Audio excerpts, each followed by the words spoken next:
السلام عليكم ورحمة الله وبركاته. الحمد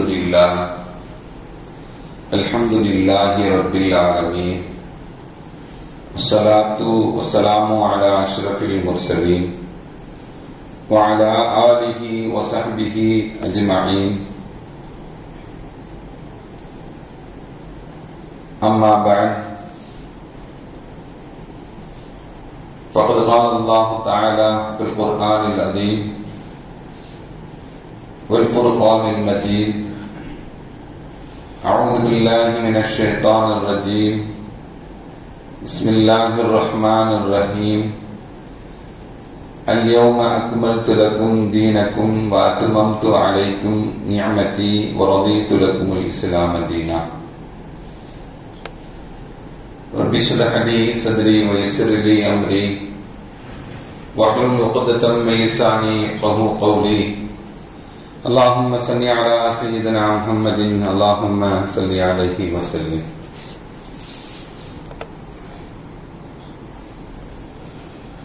கண்ணியத்திற்கும் மரியாதைக்கும் உரிய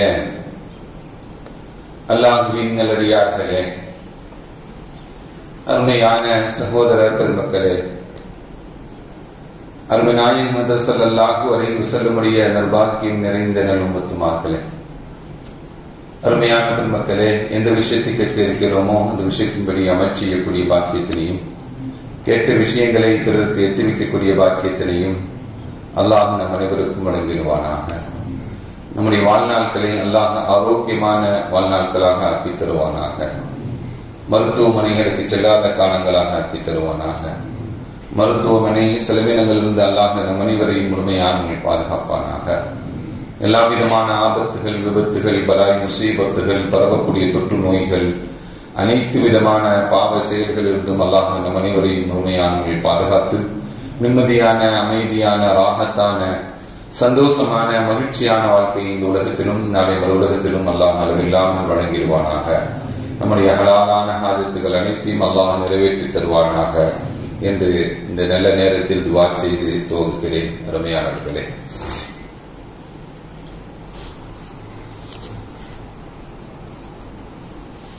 ரபியுல் அவல் மாதத்தினுடைய 4வது ஜும்மாவில் நாம் எல்லாம் இருக்கிறோம். கடந்த 3 வாரங்களாக நபிகள் நாயகம் ஸல்லல்லாஹு அலைஹி வஸல்லம் அவர்கள் சம்பந்தமாக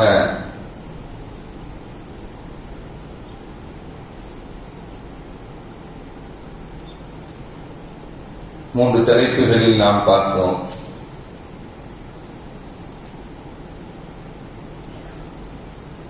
நபிகள் நாயகம் ஸல்லல்லாஹு அலைஹி வஸல்லம் அவர்கள்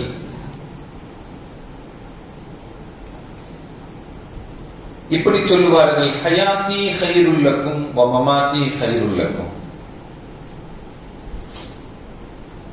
என்னுடைய வாழ்வும் உங்களுக்கு சிறந்ததாக இருக்கும், என்னுடைய மரணமும் உங்களுக்கு சிறந்ததாக இருக்கும் என்று சொன்னார் நபிகள் நாயகம் ஸல்லல்லாஹு அலைஹி வஸல்லம். ஒரு மனிதனுடைய பிறப்பு சந்தோஷத்தை ஏற்படுத்தலாம், மரணம் எப்படி சந்தோஷத்தை ஏற்படுத்த முடியும்?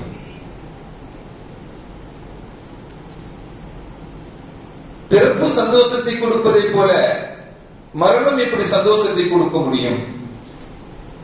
பிறப்பு நல்லதாக இருப்பதை போல மரணம் எப்படி நல்லதாக இருக்கும் என்றெல்லாம் நாம் சிந்தித்து பார்த்தோம் என்றால், நபிகள் நாயகம் ஸல்லல்லாஹு அலைஹி வஸல்லம் இந்த உம்மத்திற்காக வேண்டி அப்படி வாழ்ந்து விட்டு சென்றிருக்கிறார்கள்.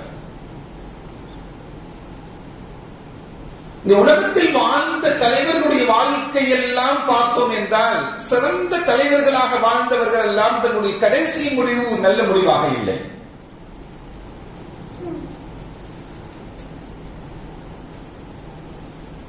உலகத்தில் பாராட்டப்படக்கூடிய அறிஞர்கள் எல்லாம் இந்த உலகத்தில் வாழ்ந்துவிட்டு மரணித்திருக்கிறார்கள். அவருடைய வாழ்க்கையுடைய முடிவுகள் எல்லாம், மரணங்கள் எல்லாம் நல்ல முடிவாக இல்லை.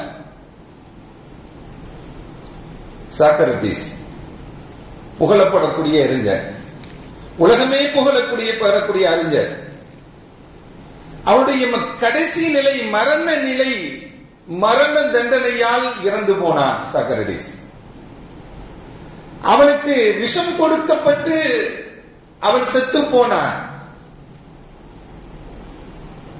இப்படியே உலகத்தில் உள்ள தலைவர்களை பட்டியலிட்டு கொண்டே செல்லலாம்.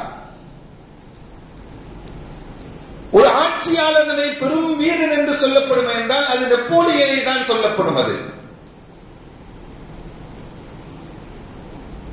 நெப்போலியன் இந்த உலகத்தை விட்டு மரணிக்கும் பொழுது தனி சிறையில் யாருமே இல்லாத நிலையில் மரணித்தான் என்பது வரலாறு.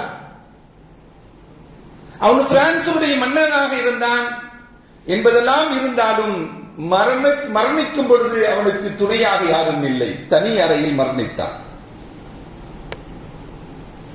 ஆனால் முஹம்மது ஸல்லல்லாஹு அலைஹி வஸல்லம் அவர்கள் முஹம்மது என்ற பெயருக்கு புகழப்படக்கூடியவர்களாகவே வாழ்ந்து மரணிக்கும் நிலையிலும் புகழப்படக்கூடிய நிலையில் மரணித்தார்கள். மரணித்த பிறகும் புகழப்பட்டுக் கொண்டே இருக்கிறார்கள்.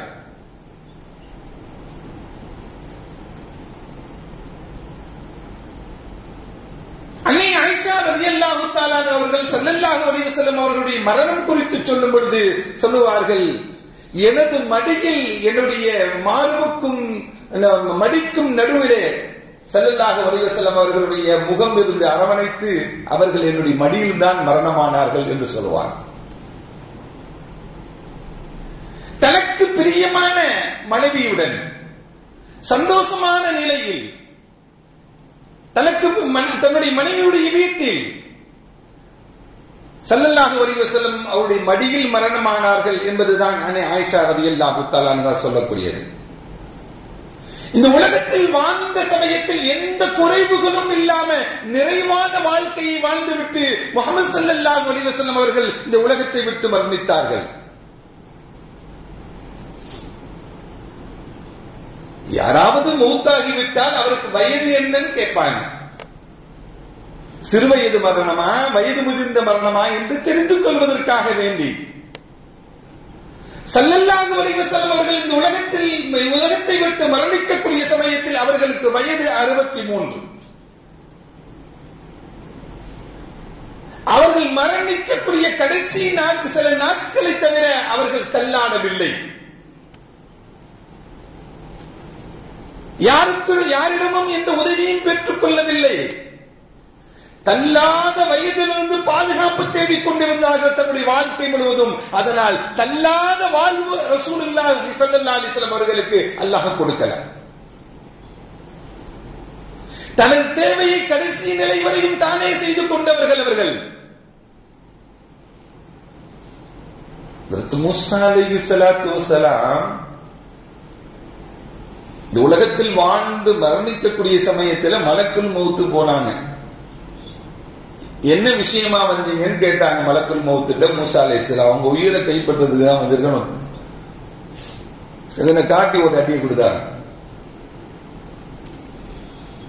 அடியை வாங்கி தாங்க முடியாம மலக்குல் மௌத் அல்லாஹ்ட்ட போயிட்டாங்க. மரணத்தையே விரும்பாத ஒரு மனிதரிடம் என்னை அனுப்பி வச்சு அல்லாஹ் அவர் அடிச்சு கடுமையாக இருக்கு, அடி கடுமையாக இருந்துச்சு என்று அந்த மலக்குல் மௌத் அல்லாஹ்விடம் சொல்லி அல்லாஹ் சொன்னா திரும்பி போங்க, ஒரு மாடை கூப்பிட்டு மாட்டில் அவர் கையை வைக்க சொல்லுங்க, அந்த கைக்குள்ள எத்தனை முடிகள் இருக்கிறதோ அத்தனை வருஷம் வாழ்ந்துட்டான்னு சொல்லி ஒரு சாய்ஸை கொடுத்துருங்க அப்படின்னு அல்லாஹ் சொல்லுவான்.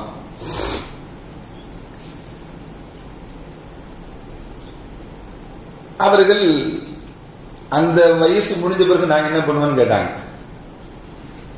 அந்த முடிவுடைய கால்குலேஷன் முடிஞ்ச பிறகு என்ன ஆகும் அப்படிங்கிற மௌத்தாதான் அதுக்கு இப்பயும் மௌத்தாயிடுற அப்படின்பா.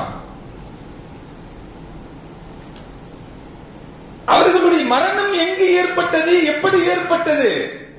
ஹதரத் மூஸா அலைஹிஸ்ஸலாம் அவருடைய காலத்தில் சக ஒரு நபியும் இருந்தார், யூஸா இப்னு நூன் என்று சொல்லக்கூடிய நபி. தன்னுடைய கடைசி காலகட்டத்தில் யூஸா இப்னு நூன் அவர்களுக்கு உங்களுக்கு அல்லாஹ்வுடைய வஹி வரும் என்று அறிவித்தவர்கள் ஹதரத் மூஸா அலைஹிஸ்ஸலாத்து வஸ்ஸலாம் அவர்கள்.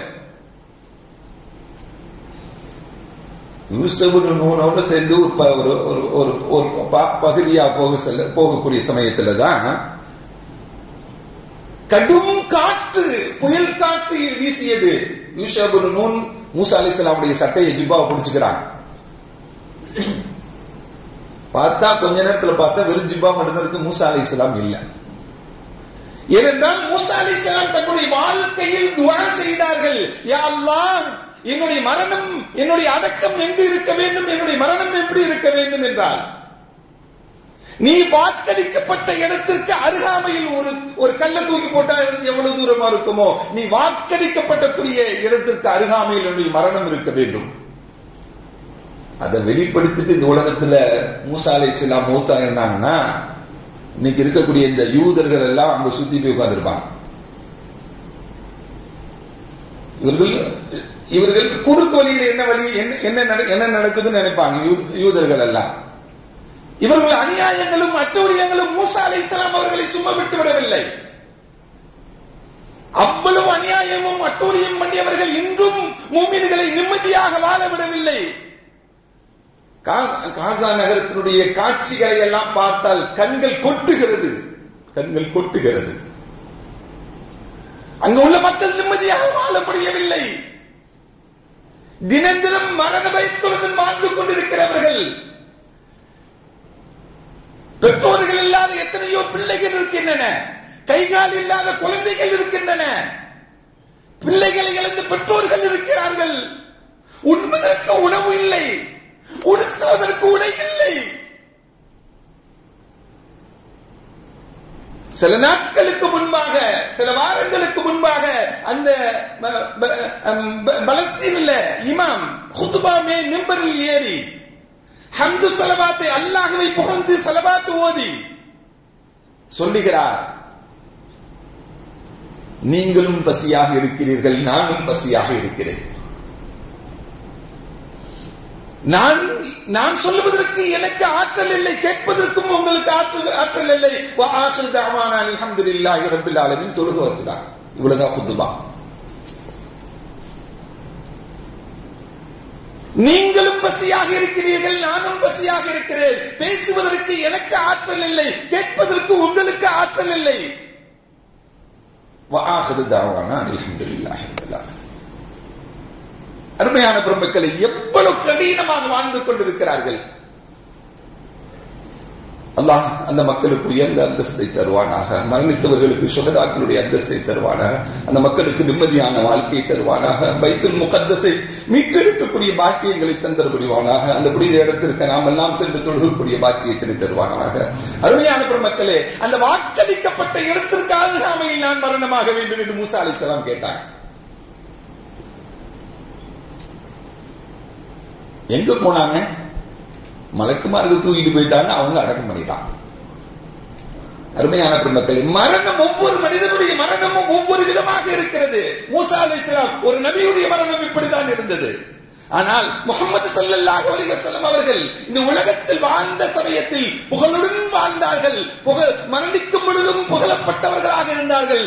உலகம் உள்ளவரையும் புகழப்பட்டுக் கொண்டே இருப்பார்கள். அவர்கள் மரணிக்கும் பொழுது இந்த உம்மத்தை எந்த குழப்பத்திலையும் விட்டுவிட்டு செல்லவில்லை. நிம்மதியாக விட்டுவிட்டு சென்றார்கள். நிம்மதியாக விட்டுவிட்டு சென்றார்கள். தான் சொல்ல வேண்டிய எல்லாம் எல்லா விஷயங்களையும் இந்த உம்மத்திற்கு சொல்லிவிட்டு சென்றார்கள். எதையும் விட்டு வைக்கவில்லை. நான் இதை சொல்லலையே, இதை மறந்துட்டேனே என்ற நிலைகள் எல்லாம் இல்லாமல் நபிகள் நாயகம் ஸல்லல்லாஹு அலைஹி வஸல்லம் அவர்கள் இந்த உலகத்தை விட்டு மரணிப்பதற்கு முன்பாக கிட்டத்தட்ட 80 நாட்களுக்கு முன்பாகவே நான் உலகத்தை விட்டு மரணிக்கப் போகிறேன் என்ற சூசகமான செய்தியை சொன்னவர்கள் முஹம்மது ஸல்லல்லாஹு அலைஹி வஸல்லம் அவர்கள். ஹஜ்ஜத்துல் விதா உரையாற்றுகிறார்கள் ஸல்லல்லாஹு அலைஹி வஸல்லம் அவர்கள். தன்னுடைய உரையினுடைய இறுதியாக மக்களை பார்த்து கேட்கிறாங்க, நான் எத்தி வைத்து விட்டேனா? எல்லாத்தையும் உங்களுக்கு சொல்லிட்டேனா? நான் செய்ய வேண்டியதை எல்லாம் உங்களுக்கு செய்து முடித்து விட்டேனா என்று நபிகள் நாயகம் ஸல்லல்லாஹு அலைஹி வஸல்லம் இந்த உம்மத்தை பார்த்து கேட்கிறார்கள். இந்த உம்மத்து சொன்னது என்ன தெரியுமா? நாம் யா ரசூலல்லாஹ், நீங்கள் எத்தி வைத்து விட்டீர்கள் யா ரசூலல்லாஹ், முழுமையாக நீங்க செய்ய வேண்டிய கடமையை செய்து முடித்து விட்டீர்கள் யா ரசூலல்லாஹ். அருமையான பெருமக்களே, நபிகள் நாயகம் ஸல்லல்லாஹு அலைஹி வஸல்லம் அவர்களுடைய ஜியாரத் நமக்கு கிடைச்சிச்சு அப்படின்னா, ஸல்லல்லாஹு அலைஹி வஸல்லம் ரவுதாவை காணக்கூடிய பாக்கியம் நமக்கு கிடைத்தது என்றால், ஜியாரத் நமக்கு கண்கூடாக அவருடைய மக்பராவை பார்த்து ஜியாரத் செய்யக்கூடிய பாக்கியங்கள் நமக்கு கிடைக்கும் என்றால், ரசூலுல்லாஹ்வுக்கு நன்றி செலுத்தி விட்டு வாருங்கள். அவர்கள் இந்த உம்மத்திற்கு செய்ய வேண்டிய எல்லா கடமைகளையும் நிறைவாக செய்துவிட்டு சென்றிருக்கிறார்கள். இப்படி சொல்லுங்கள் நம்முடைய ஜியாரத்துல, யா ரசூலல்லாஹ் அஷ்ஹது அன்னக கத் பல்லகத, அல்லாஹ்விடம் இருந்து எதையெல்லாம் எங்களுக்கு கிடைக்கப்பெற வேண்டுமோ அத்தனையும் எங்களுக்கு எத்தி வைத்து விட்டு சென்றீர்கள். அதுக்கு நான் சாட்சி, உங்களுக்கு நான் சாட்சியாக இருக்கிறேன். கத் பல்லகத்து ரிசாலா, நீங்கள் தூதுத்துவத்தை முழுமையாக எத்தி வைத்து விட்டீர்கள். வஅத்தைல் அமானா, நீங்கள் நிறைவேற்ற வேண்டிய அனைத்து கடமைகளையும் நிறைவேற்றி விட்டீர்கள். வனஸஹ்தல் உம்மா, இந்த உம்மத்திற்கு எதையெல்லாம் சொல்ல வேண்டுமோ அத்தனையும் சொல்லி முடித்து விட்டீர்கள். ஜஸாக்குமுல்லாஹு கைரா, நபியே நாயகமே அல்லாஹ் உங்களுக்கு நற்கூலி கொடுக்கட்டும் என்று ஸல்லல்லாஹு அலைஹி வஸல்லத்துக்கு இப்படி ஜியாரத் செய்யலாமா? அல்லாஹ் அந்த நசீபை தருவானாக, உங்களுக்கு தருவானா, எங்களுக்கும் தருவானாக, உங்களுடைய சந்ததிகளுக்கும் தருவானாக. அருமையான பெருமக்களே, நபிகள் நாயகம் ஸல்லல்லாஹு அலைஹி வஸல்லம் அவர்களுடைய மரணத்தினுடைய முன் வடிவாக ஹஜ்ஜத்துல் விதாவின் பொழுது 80 நாட்களுக்கு முன்பாகவே தன்னுடைய நிறைவை சொல்லிவிட்டார்கள். அடுத்து நபிகள் நாயகம் ஸல்லல்லாஹு அலைஹி வஸல்லம் அவர்கள் ரமலானுடைய காலம் சொல்லுதா ரபியுல் அவ்வல்ல மௌத்தாராங்க. ரபியுல் அவ்வல்ல மௌத்தாராங்க. அதுக்கு 3 துல்ஹஜ்ஜி, முஹர்ரம், சஃபர், ரபியுல் அவ்வல் 3 மாதங்களுக்கு முன்பாக, ஷவ்வால், துல்காதா, துல்ஹஜ்ஜி, முஹர்ரம், சஃபர், ரபியுல் அவ்வல் 6 மாதத்துக்கு முன்பாக ரமலானுடைய காலம். ஜிப்ரீல் அலைஹிஸ்ஸலாம் ஒவ்வொரு ரமலானிலும் வந்து குர்ஆனை ஓதி காட்டுவார்கள். இந்த வருடம் முஹர்ரம் ஹிஜ்ரி 10ஆம் ஆண்டு ஸல்லல்லாஹு அலைஹி வஸல்லத்துக்கு 2 தடவை குர்ஆன் ஓதி காமிக்கிறாங்க. 20 நாள் நபிகள் நாயகம் ஸல்லல்லாஹு அலைஹி வஸல்லம் அவர்கள் அடுத்த வருடம் இழ்திகாஃப் இருக்க முடியாது என்பதற்காக வேண்டி இந்த வருடம் 20 நாள் இழ்திகாஃப் இருக்கிறாங்க. 2 தடவை குர்ஆன் ஓதி காட்டப்படுகிறது. அப்பனா 6 மந்த்க்கு முன்னாடியே இந்த உலகத்தில் நான் பிரிய போகிறேன் என்ற என்ன பண்றாங்க, முன் அறிவிப்பாக செய்யறாங்க நபிகள் நாயகம் ஸல்லல்லாஹு அலைஹி வஸல்லம். அதற்கு பிறகு ரமலானுக்கு பிறகு ஷவ்வால், துல்காதா, துல்ஹஜ்ஜி, ஹஜ்ஜுக்கு போறாங்க ஸல்லல்லாஹு அலைஹி வஸல்லம். ஜபலுர் ரஹ்மாவில் நின்று அரஃபாவுடைய நாளையில சொல்லுவாங்க, இப்படி சொல்லுவார்கள், லா அத்ரி லஅல்லி அல்காக்கும் பஅத ஆமின் ஹாதா, இந்த வருஷத்துக்கு பிறகு திரும்பவும் இந்த இடத்தில் நான் உங்களை சந்திப்பேனா என்பது எனக்கு தெரியவில்லை. இந்த வருஷத்துக்கு பிறகு இந்த இடத்துல திரும்பவும் உங்களை வந்து சந்திப்பேனா என்று எனக்கு தெரியவில்லை. ஜபலுர் ரஹ்மாவில் என்று சொன்னாங்க ஸல்லல்லாஹு அலைஹி வஸல்லம். இது துல்ஹஜ் மாதத்தினுடைய 9வது நாள். அது 10வது நாள் கல்லெறிவாங்க. 11வது நாள் நபிகள் நாயகம் ஸல்லல்லாஹு அலைஹி வஸல்லம் அவர்கள் ஷைத்தானுக்கு கல்லெறிந்து விட்டு தன்னுடைய சஹாபாக்களுக்கு சொல்லுவாங்க, خذو عني مناسككم فلعلي لا احج بعد عام هذا, என்னிடமிருந்து ஹஜ்ஜுடைய சட்டங்களை எல்லாம் தெரியாததை எல்லாம் கேட்டு தெரிந்து கொள்ளுங்கள். வரக்கூடிய ஆண்டு, இந்த ஆண்டை விட்டு அடுத்த ஆண்டுகளில் நான் ஹஜ்ஜு செய்வேனா என்பது எனக்கு தெரியவில்லைங்கிறார்.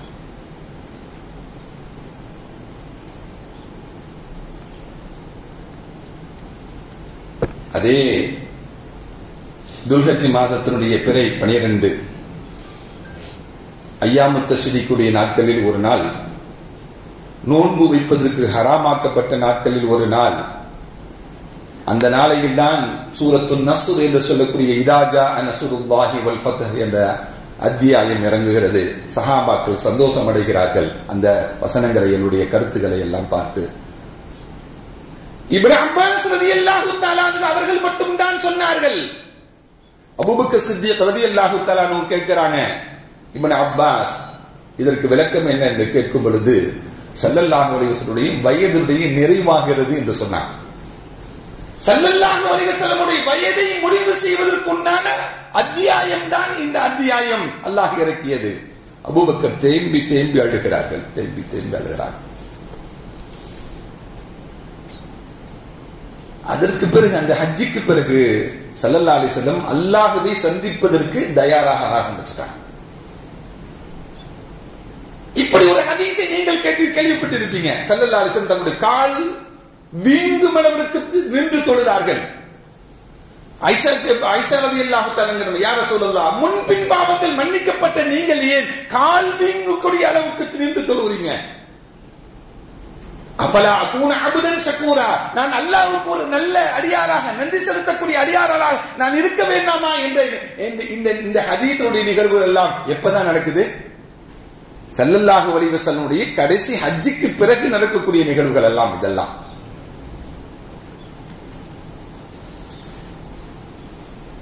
அதற்கு பிறகு சஃபர் மாதம் பிறகு 28 அசர் தொழுகைக்காக வேண்டி ஸல்லல்லாஹு அலைஹி வஸல்லம் போய் ஒரு ஜனாசாவை கலந்துக்கிறாங்க, நல்லடக்கம் செய்யறாங்க. திரும்பி வரும் பொழுது ஸல்லல்லாஹு அலைஹி வஸல்லம் அவர்களுக்கு கடுமையான தலைவலி ஏற்படுகிறது. தலையில் ஒரு துண்டை கட்டி இறுக்கி கட்டிக் கொள்கிறார்கள் ஸல்லல்லாஹு அலைஹி வஸல்லம். ஆயிஷா வீட்டுக்கு வராங்க, யா ரசூலல்லாஹ், என்ன யா ரசூலல்லாஹ், எனக்கு கடுமையான தலைவலி இருக்குமா? கொஞ்சம் கூட நீ தாங்கிக் கொள்ள முடியாது இந்த தலைவலியை, அவ்வளவு கடுமையான தலைவலி ஏற்பட்டது. இது எப்ப? சஃபர் பிறை 28 அப்படின்னா இதுல ஒரு நாள் இருக்கு மீதி, அதுல 12 நாள், மொத்தம் 13 நாட்களுக்கு முன்பாக ஸல்லல்லாஹு அலைஹி வஸல்லத்துக்கு இந்த தலைவலி அப்படிங்கிற ஒரு நோய் இதுதான் ஏற்படுது. ஸல்லல்லாஹு அலைஹி வஸல்லம் மரணமாகுவதற்கு 5 நாட்களுக்கு முன்பாக அன்சாரிகள் எல்லாம் ஒன்று கூடியிருக்கிறாங்க. ஸல்லல்லாஹு அலைஹி வஸல்லம் அந்த தலைவலி கடுமையாக ஆகிவிட்டது. ரசூலுல்லாஹ் இந்த உலகத்தை விட்டு பிரிய போகிறாங்க அப்படிங்கிற தகவல் அவர்களுக்கு உணர்வு பூர்வமாக கிடைத்துவிட்ட அன்சாரிகள் எல்லாம் ஒன்று கூடுறாங்க. ஒன்று கூடி இருக்கக்கூடிய இடத்திற்கு அபூபக்கர் சித்திக் ரலியல்லாஹு தஆலா அவங்களும் அப்பாஸ் ரலியல்லாஹு தஆலா போறாங்க. ஏன் நீங்கள் எல்லாம் ஏன் அழுது கொண்டிருக்கிறீர்கள் அன்சாரிகளே? அழுவதற்குண்டான காரணங்கள் என்ன என்று கேட்கக்கூடிய சமயத்தில், மாயுபகீக்கும், ஏன் அழுகிறீர்கள் என்று கேட்கக்கூடிய சமயத்தில், ذكرنا மஜ்லிஸ் ஸல்லல்லாஹு அலைஹி வஸல்லம், ஸல்லல்லாஹு அலைஹி வஸல்லம் மஜ்லிஸை நாங்கள் நினைத்து பார்க்கிறோம். இனிமேல் அந்த மஜ்லிஸ் எங்களுக்கு கிடைக்காது, நமக்கு கிடைக்காமல் போய்விடுமோ என்ற கவலையினால் நாங்கள் அழுது கொண்டிருக்கிறோம் என்று சொல்வார்கள். ஸல்லல்லாஹு அலைஹி வஸல்லம் சொல்வாங்க, அபூபக்கர், அன்சாரிகள் எல்லாம் ஒன்று கூடி அழுது கொண்டிருக்கிறார்கள் யா ரசூலல்லாஹ். ஸல்லல்லாஹு சொல்லுவாங்க, எல்லாத்தையும் வர சொல்லுங்கள் என்று சொல்லுவாங்க. ஸல்லல்லாஹு அலைஹி வஸல்லம் மஸ்ஜித் நபவிக்கு வருவார்கள், மிம்பரில் ஏறுவார்கள், அந்த மக்களுக்கு உபதேசம் செய்வாங்க. ஊசிக்கும் பில் அன்சார் ஃபஇன்னஹும் உர்சியும். ஸல்லல்லாஹு அலைஹி வஸல்லம் அவர்கள் மிம்பர்ல ஏறி அந்த 5வது நாள் ஏறக்கூடிய மிம்பர் தான் கடைசி மிம்பர் ஸல்லல்லாஹு அலைஹி வஸல்லம். அன்சாரிகளுடைய விஷயத்தில் நீங்கள் நல்ல முறையில் நடந்து கொள்ளுங்கள். அவர்கள் இதய துண்டு அன்சாரிகள். அவர்கள் கதுல்லதி அலைஹிம், அவர்கள் என்ன செய்ய வேண்டுமோ அவர்கள் செய்து முடித்து விட்டார்கள். அவர்கள் வபகியல்லதி லஹும், அவர்களுக்கு செய்ய வேண்டியதுதான் நமக்கு கடமைகள் இருக்கின்றன என்றெல்லாம் சொல்லிட்டது. ஃபக்பிலு முஹசினஹும், அவர்கள் நன்மை செய்திருந்தால் நீங்கள் பொறுத்துக் கொள்ளுங்கள். வதஜாவு அன் மஸீஅஹும், அவர்கள் ஏதாவது தவறு செய்திருந்தால் அவர்களை விட்டுவிடுங்கள் அன்சாரிகளே என்று அன்சாரிகளை பிரத்யேகமாக வச்சு பேசினாங்க. ஏனென்றால் ஸல்லல்லாஹு அலைஹி வஸல்லம் அவர்கள் மரணமாகிறார்கள் என்ற உணர்வு ஏற்பட்டவுடன் அன்சாரிகள் ஒன்று கூடிதான் ரசூலுல்லாஹ்வுடன் வாழ்ந்தோம், ரசூல் இல்லாவிட்டால் நம்முடைய வாழ்க்கை எப்படி இருக்கும் என்ற ஆலோசனை முதலாக செய்தது அன்சாரிகள். அந்த அன்சாரிகளுக்கு ஸல்லல்லாஹு அலைஹி வஸல்லம் அவர்களிடம் எப்படி நடந்து கொள்ள வேண்டும் என்ற உபதேசத்தை இந்த உம்மத்திற்கு வைத்தார்கள். இந்த உம்மத்தை ஸல்லல்லாஹு அலைஹி வஸல்லம் அவர்கள் சாதாரணமாக விட்டு செல்லவில்லை. இந்த உம்மத்தை சாதாரணமாக விட்டு நபிகள் நாயகம் ஸல்லல்லாஹு அலைஹி வஸல்லம் ஸல்லல்லாஹு அலைஹி வஸல்லம் அந்த உரையின் பொழுது கேட்டாங்க, நான் உட்கார்ந்து இருக்கிறேன், உங்களை யாராவது முதுகில் அடித்திருந்தாரா என்றால் ஹாதா தஹரி, நான் உட்கார்ந்து இருக்கிறேன், என்னுடைய முதுகில் நீங்கள் அடித்துக் கொள்ளுங்கள். உங்களை யாராவது நான் திட்டி இருந்தேன், நான் இங்கு உட்கார்ந்து இருக்கிறேன், என்னை பழி தீர்த்துக் கொள்ளுங்கள். உங்களுக்கு யாராக்கா இப்படி உபதேசம் செய்து கொண்டே போனாங்க. நுகருடைய நேரம் வந்துருச்சு. நுகர் ஸல்லல்லாஹு அலைஹி வஸல்லம் தொழுகை நடந்தது. நுகருக்கு பிறகும் திரும்பவும் மிம்பர்ல ஏறினாங்க. ஸல்லல்லாஹு அலைஹி வஸல்லம் ஏறி கேட்டாங்க, உங்களுக்கு யாராக்காவது கடன் கொடுக்க வேண்டியது இருக்கிறதா? நான் ஒரு சஹாபி எந்திரிச்சு சொன்னாங்க, யார சொல்லலாம் 3 திர்ஹம் கொடுக்க வேண்டும் யார சொல்லலாம், நீங்கள் என்னிடம் கடனாக பெற்றிருந்தீங்க. இன்னொரு சஹாபியை அழைத்து அவருக்கு அந்த கடனை அடைத்து விடுங்கள் என்று சொன்னாங்க ஸல்லல்லாஹு அலைஹி வஸல்லம் அவர்கள். அந்த சஹாபி அந்த பொறுப்பையும் ஏற்றுக்கொண்டார்கள். அசர் மக்ரிப் வரையும் ஸல்லல்லாஹு அலைஹி வஸல்லம் மஸ்ஜிதுன் நபவியில் மக்ரிப் கடைசியாக மக்ரிப் தொழுகையை வல் முர்ஸலாத்தி உர்ஃபா என்ற அத்தியாயத்தை ஓதி ஸல்லல்லாஹு அலைஹி வஸல்லம் தொழுகை வைக்கிறாங்க. அதுதான் ஸல்லல்லாஹு அலைஹி வஸல்லம் அவர்கள் தனியாக நின்று தொழுகை வைத்த தொழுகை. ஸல்லல்லாஹு அலைஹி வஸல்லுடைய கிராத்தை கடைசியாக கேட்டது சஹாபாக்கள் வல் முர்ஸலாத்தி உர்ஃபா என்ற அத்தியாயத்தை தான். அதற்கு பிறகு நபிகள் நாயகம் ஸல்லல்லாஹு அலைஹி வஸல்லம் வீட்டுக்கு போனாங்க. மக்ரிபுக்கு பிறகு இஷாவுக்கு எந்திரிச்சு வரலான்னு நினைக்கிறாங்க. மக்ரிப் மயக்கம் தாங்கல. 10-11 நேரங்கள் தாண்டி செல்கின்றன. ஸல்லல்லாஹு அலைஹி வஸல்லம் விழிச்சு பார்க்கிறாங்க. ஸல்லல்லாஹு மக்கள்லாம் தொழுதுட்டாங்களா என்று கேட்ட பொழுது வஹும் யன்தஸிரூன, யா ரசூலல்லாஹ் உங்களையே தான் எதிர்பார்த்துட்டு இருக்கிறாங்க. அவங்கள தண்ணீரை என் தலையில ஊத்துங்கன்னாங்க. தண்ணீர் அள்ளி ஊட்டப்பட்டது. எந்திரிச்சாங்க. திருப்பி மயக்கம். திரும்பவும் தண்ணி ஊத்த சொல்றாங்க. தண்ணி ஊத்தி தொடச்சிட்டு திருப்பி எந்திரிச்சாங்க. திரும்பி மயக்கம். இப்படி 3 தடவை மயக்கு. அப்பதான் அபூபக்கரை தொழுகை வைக்க சொன்னாங்க ஸல்லல்லாஹு அலைஹி வஸல்லம். அபூபக்கர் சித்திக் ரலியல்லாஹு தஆலா அன்ஹு மக்களுக்கு தொழுகை வைத்தார்கள். ஸல்லல்லாஹு அலைஹி வஸல்லம் அவர்கள் உரையில் இப்படியும் சொன்னாங்க, அஹ்ஸிலு லன் பில்லாஹ், எல்லா நிலைகளிலேயும் அல்லாஹ் மீது நல்ல எண்ணம் வையுங்கள். அல்லாஹ் என்னை அப்படி ஆக்கிட்டான் இப்படி ஆக்கிட்டான் சொல்லாதீங்க. அல்லாஹ் மீது நல்ல எண்ணம் வையுங்க. இந்த உம்மத்திற்கு சொன்னார்கள். எல்லாரும் மௌத்தாகும் பொழுது மௌன கூப்பிட்டு அதை செய்ய இதை செய்யும் சொல்லிட்டு இருப்பாங்க. தன்னுடைய மனைவிமார்களை கூப்பிட்டு எதையுமே செய்யல ஸல்லல்லாஹு அலைஹி வஸல்லம். இந்த சமூகத்திற்கு என்ன செய்ய வேண்டும், உங்களுடைய கொள்கை கோட்பாடு எப்படி இருக்க வேண்டும், அல்லாஹ் மீது எப்படி நம்பிக்கை கொள்ள வேண்டும், கடைசி வரையும் மரணம் வரையும் சொன்னாங்க ஸல்லல்லாஹு அலைஹி வஸல்லம். கடைசி நாளைகள் வரையும் சொன்னாங்க, அஸ்ஸலாத், தொழுகையில் நீங்கள் கவனமாக இருந்து கொள்ளுங்கள். அஸ்ஸலாத், நீங்க தொழுகையில் கவனமாக இருந்து கொள்ளுங்கள். வமா மலக்கத் ஐமானுக்கும் என்ற வார்த்தையும் ஸல்லல்லாஹு அலைஹி வஸல்லம் சொன்னாங்க. உங்களுக்கு சொந்தமான ஒன்றை நீங்கள் கவனமாக இருந்து கொள்ளுங்கள். அப்படின்னா உங்களுக்கு குடும்பம் விஷயமாக இருக்கலாம், உங்களுடைய செல்வங்கள் விஷயமாக இருக்கலாம், உங்களுடைய நீங்கள் வைத்திருக்கக்கூடிய அடிமையுடைய விஷயமாக இருக்கலாம். இதையும் கவனமாக இருந்து கொள்ளுங்கள் சொன்னாங்க ஸல்லல்லாஹு அலைஹி வஸல்லம் அவர்கள். அதே போல நபிகள் நாயகம் ஸல்லல்லாஹு அலைஹி வஸல்லம் அவங்க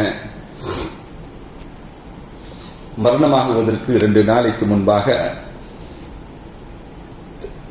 மஸ்ஜித் தொழுகை ஆரம்பிக்கிறது. ரசூலுல்லாஹ் தடுமாறி வர்றாங்க. மஸ்ஜிதுக்கு வந்துடணும் வர்றாங்க. அபூபக்கரும் தங்களுடைய தொழுகையிலிருந்து விலக்கிக் கொள்கிறார்கள். முன்னாடி உட்கார்ந்துதாங்க. ஸல்லல்லாஹு அலைஹி வஸல்லம் தொழுகை வச்சாங்க கண்டிப்பா. இவங்க முகப்பீராக தக்பீரை சத்தமாக சொல்லி அந்த தொழுகையும் நடந்தது. ஆனா கிராத் இல்லாத தொழுகை லுகர் தொழுகை. அதற்கு பிறகு நபிகள் நாயகம் ஸல்லல்லாஹு அலைஹி வஸல்லம் எல்லோருக்கும் சொன்னாங்க, எத்தனை அடிமைகள் இருக்கிறார்கள், 7 அடிமைகள், எல்லாத்தையும் உரிமை விட்டுடுங்க. எவ்வளவு பணம் இருக்கிறது, என்னுடைய காசு எவ்வளவு இருக்கு, 7 திர்ஹம் இருக்கிறது, அதை எல்லாத்தையும் சதக்கா செஞ்சிருங்க அப்படின்னாங்க. கடைசி நாளையில் ஃபாத்திமாவை அழைத்து வர சொன்னாங்க. ஃபாத்திமா வந்தாங்க. காதல ரகசியமாக சொன்னாங்க. ஸல்லல்லாஹு அலைஹி வஸல்லம் அழுதார்கள். திரும்பவும் கூப்பிட்டாங்க. திரும்பவும் காதல சொன்னாங்க. சிரிச்சாங்க. ஆயிஷா நாயகி கேட்பாங்க, என்ன சொன்னாங்க? சொன்னது ரகசியம். பகிரங்கமாக சொல்ல வேண்டும் என்றால் பகிரங்கமா ஸல்லல்லாஹு அலைஹி வஸல்லம் சொல்லிருப்பாங்க.